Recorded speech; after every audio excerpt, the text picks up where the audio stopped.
Hey peeps, we are back. We're talking The Real Housewives of Potomac, Season 8, Episode 2.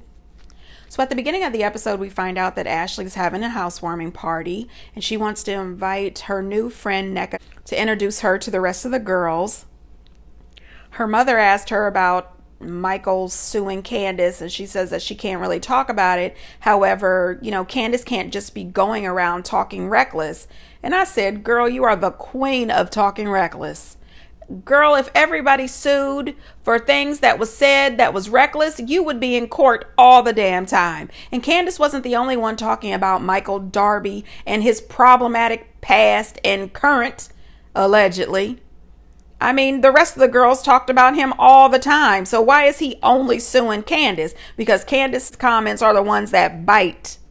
She says that she's decided not to invite Candace to her party because she's still pissed off and upset with Candace. She's the victim somehow. I don't know why. You and your friend Deborah are the ones that tried to come for her husband. So now you're the victim somehow? I don't think so.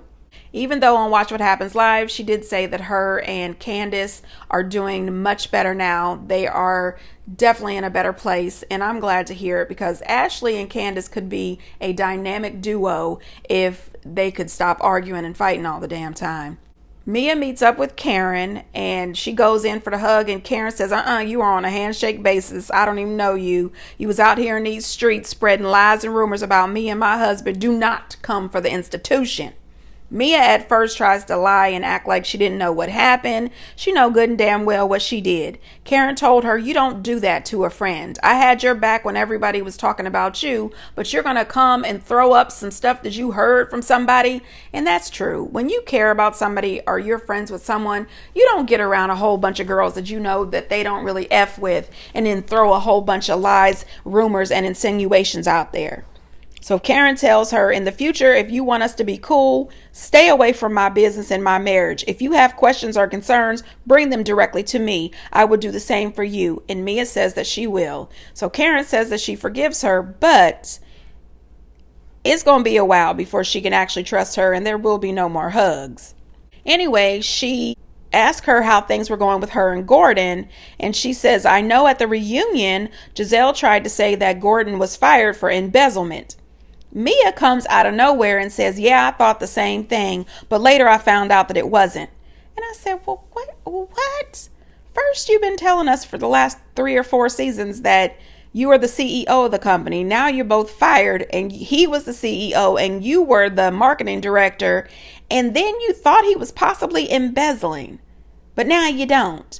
There's no way in hell that I would ever get on national TV anywhere in public. I would never tell anybody that I thought my husband was possibly embezzling. If you're not down for him, who the hell are you down for? Like, this is terrible. Karen looks at her and she says, that's your husband. I'm like, same. What are you talking about? Then she looks Karen straight in the face and says that she's stopped drinking. Then she says, well, I drink wine, but they sell it at the grocery store, so it's nutritional. Ma'am, wine is still alcohol. Your husband told you that already.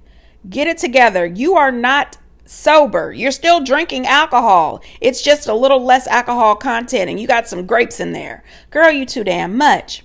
Then she tries to get her Erica Jane on and try to say that the reason she behaved so bad last season was because she was taking her medication and drinking. I said, no, ma'am, that shit didn't work for Erica. It's not working for you. No, ma'am. Karen looked at her as if to say, girl, please. Nobody believes it or is buying it.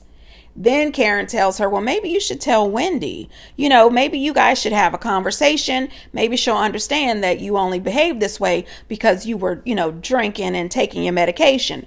No, ma'am. Mia behaved that way because she cannot verbally spar with Wendy or Candace.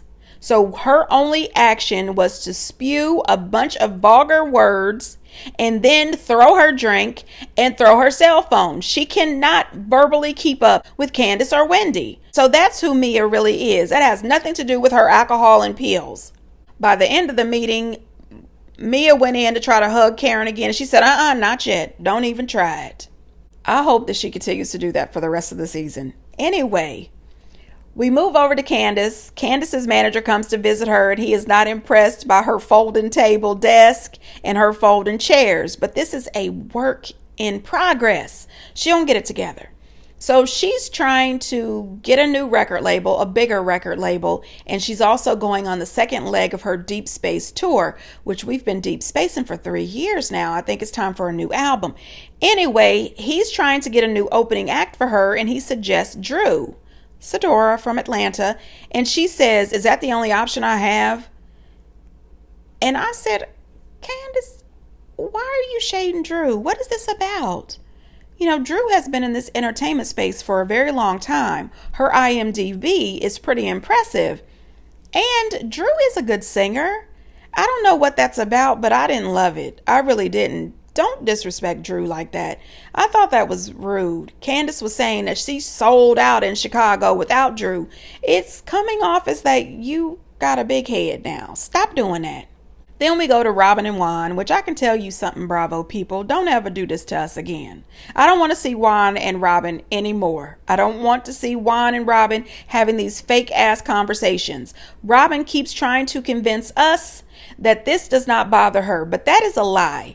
I'm telling you right now, anybody in a relationship, in a marriage, who is truly in love with this person, who is truly committed to this person, does not want to see them at a hotel paying for somebody's room, at the laundromat or at the nail salon, and you don't want to be hounded all over the blogs. You also don't want your friends being concerned and asking you questions thinking that you are an idiot. It affects you.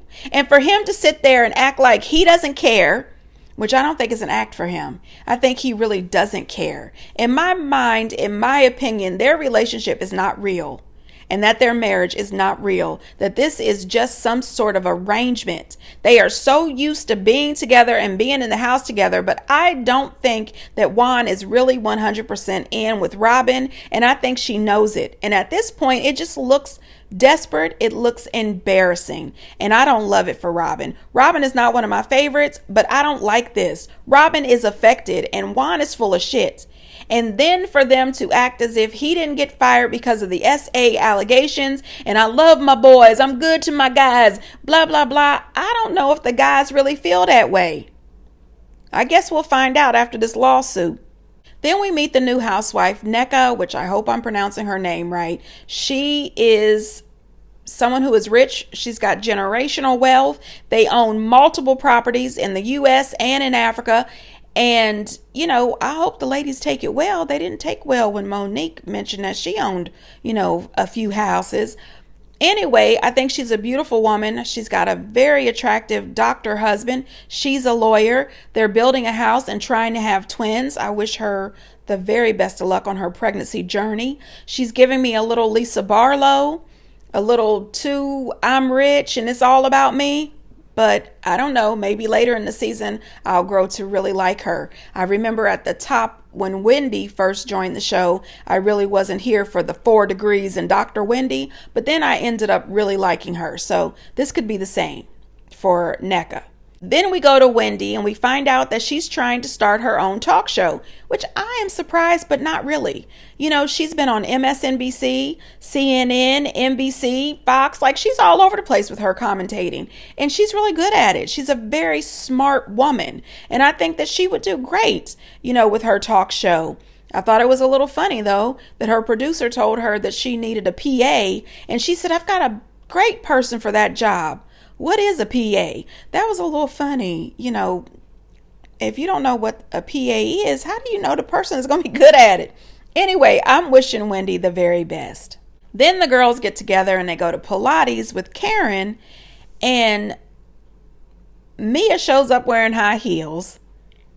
Karen offers her another handshake, which cracked me up. Ashley introduces us to her new boobs, and they look beautiful. But, you know, the ladies on this show always want to introduce us to their boobs, and they always have names. Congratulations on the new boobs. I don't care. Anyway, Karen is extremely dramatic and drawn out by letting the girls know that she's got 5% calcium buildup, and it freaked me out. I was watching the TV and thinking, oh, God, please let Karen be okay. What the hell is going on? Karen, please stop this. I'm wishing the very best for Karen's health, but please stop delivering messages like this. This is ridiculous. You held them up. They were like on pins and needles waiting to hear what the hell she was going to say. Then, crazy as hell, Giselle asked Karen if she thinks she should apologize to Robin. For what? I absolutely do not think that Karen owes Robin an apology. If I was Karen, I would absolutely not apologize to Robin. However, Karen did say that maybe she should sit down and have a conversation with Robin. Maybe she should, apologize. Karen is a good person. I would not. Karen asked Giselle how she was feeling about Candace, and she says, who? Girl, bye. You are not the victim. You tried to play that woman and her husband. You tried to play and do a little jig and tap dance in her and her husband's face. And you thought you could get away with it. No, ma'am. Go the fuck on. Ashley, too. You could sit there and try to act like you didn't do anything to Candace, but that is a lie. You and your friend Deborah tried to tap dance on that woman's intelligence and then tried to call her out in front of the rest of the group, and you thought it was cute. No, ma'am. Bye, girl. Then, of course, Mia wanted to know what Giselle was going to do with that man who was 17 years younger than her. Giselle said she knows exactly what to do. Right. Call him in before the streetlights come on. Anyway, Karen says that Giselle was graduating when he was born and he was wearing diapers. You know what? I think this relationship with Jason is fake and for TV only. I do not think that Giselle is getting down, having the business, or doing anything with this young man. So, Mia was a little shady when it came to Ashley's house at the housewarming party. She was giving Ashley all these compliments, smiling in this woman's face. And then in her confessional, she said, it's cute. Well, it's real cute to me. And it's 4,000 square feet bigger than your place. So, leave this woman the hell alone. Karen and Charisse show up wearing the same damn outfit, just a different color. Karen, at least she spoke to Charisse. Charisse spoke to her. And I said, well, at least they on that grown woman shit today. I could appreciate that. When Wendy comes in, she goes in to hug Karen and Giselle slides over. I don't know what that was about. It was real childish. She definitely wasn't coming in to hug you and she wasn't about to beat you. So I don't know what this sliding over was about. She hugged and talked to the people she was interested in. Giselle and Mia got zero attention, and I don't blame her. The way Giselle and Mia treated her last season, I wouldn't want to speak to them either. But being who I am, I would have said hello. That's all they would have got. Hello, or maybe a head nod their way, but that's about it. Those two will get nothing. Now, when Deborah showed up, the look on Wendy's face said that if looks could kill, Deborah would be strangled on the spot. I don't blame her. Deborah and that Happy Eddie bullshit was a bit too much. Then when they get outside and they're about to sit around the tables, did anybody notice that Giselle was doing her best not to let Wendy sit around her? Robin's going to be sitting here. Robin wasn't even there because she was the last one to arrive late, as always. I thought that was ridiculous. That was childhood, kid shit. That was, you can't sit at the lunch table with us. It was ridiculous. Girl, go to hell on. What I did appreciate that when Robin came in, she said hi to everybody. She didn't act stupid. She didn't act rude. She just spoke to every single person individually. And I could appreciate that. Nneka shows up to the housewarming party and Wendy was really sweet. She let the rest of the girls know that they are pronouncing her name incorrectly. And I thought that was nice. Wendy and Nneka was getting along very well. So then all of a sudden, Ashley producing and trying to cause problems, she asked Wendy if they could have a talk in the house. And Wendy says, sure.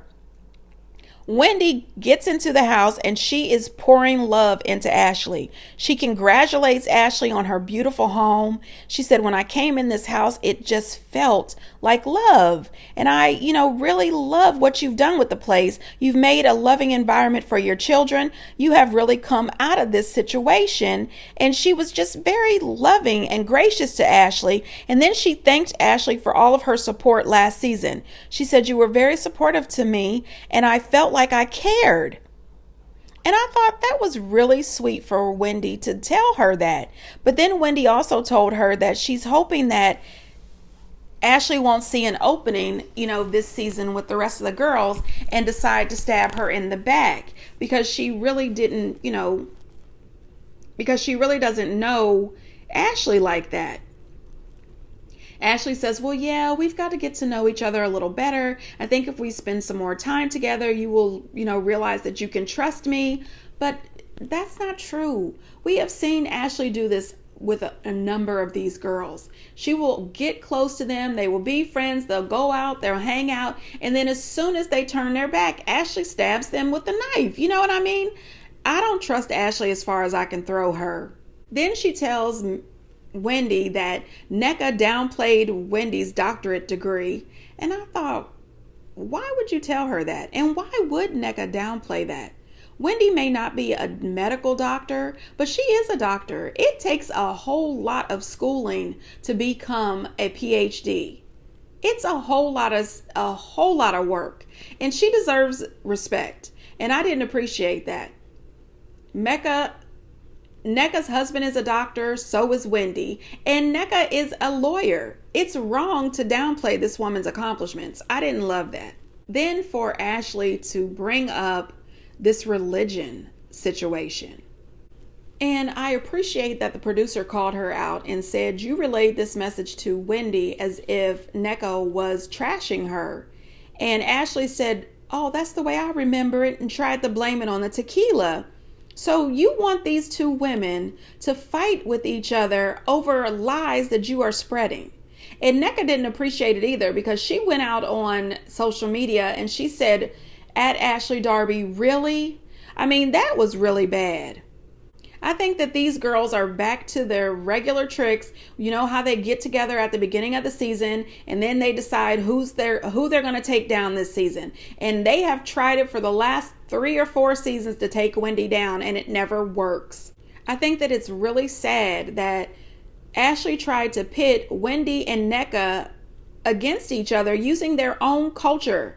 I think it's disgusting. And you don't know enough about this religion to talk about it. You tried to make it seem as if Nneka brought it up and was talking down about Wendy. You brought it up and you asked her what it was. All she did was explain to you what it was. Yeah, season 5, they tried to take Wendy down.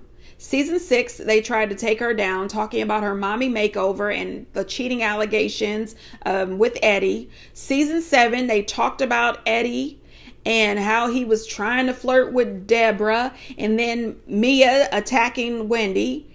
And now here we are. You're going to pit these two beautiful, educated Nigerian women against each other over a religion that neither one of them practice. Ashley, you're full of shit. So these girls are going to be at it all season over something that didn't even really happen, that Ashley lied about and tried to blame it on the tequila. Honey, I'm over Ashley already. She done started off the season pissing people the hell off. This was not necessary. I do not want to see these two women pitted against each other. This is ridiculous. They could really be a dynamic duo. I'm just saying. Anyway, peeps, get down in the comments and let me know what you think. And until next time, bye.